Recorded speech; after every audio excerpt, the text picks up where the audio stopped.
ឈប់ភ័យឈប់បារម្ភគេគំរាមបិទទៀតហើយខ្មែរយើងបច្ចុប្បន្នក៏មានបណ្ដាញទំនាក់ទំនងជារបស់ខ្លួនដែរតើបងប្អូនមានប្រើហើយឬនៅគាំទ្រការចែករំលែកព័ត៌មានចំណេះដឹងសូមចុច Subscribe Channel ឬយកសញ្ញាកណ្ដឹងដើម្បីទទួលបានវីដេអូថ្មីៗមុនគេបើសិនជាបងប្អូនមានចម្ងល់មានមតិយោបល់ចូលរួមអាច comment នៅក្នុងវីដេអូនេះបានពិតជាអស្ចារ្យមែនទីបំផុតកូនខ្មែរយើងអាចបង្កើតបណ្ដាញសង្គមទំនាក់ទំនងដល់ខ្លួនឯងបានហើយយើងមិនបាច់ភ័យបារម្ភរឿងគេគំរាមបិទមិនឲ្យប្រើប្រាស់កម្មវិធីគេទៀតទេ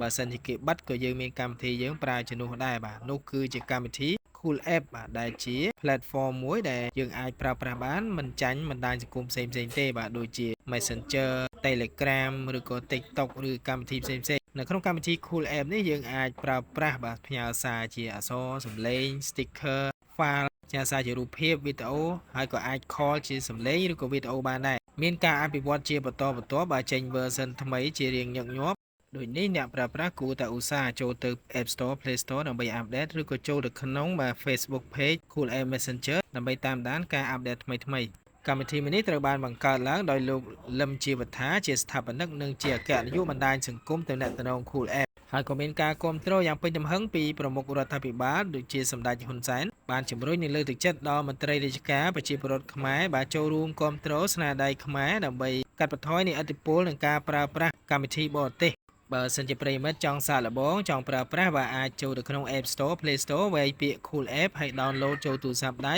និងចុះឈ្មោះបង្កើតគណនី profile ឬក៏បង្កើតជាក្រុមសហគមន៍ដើម្បី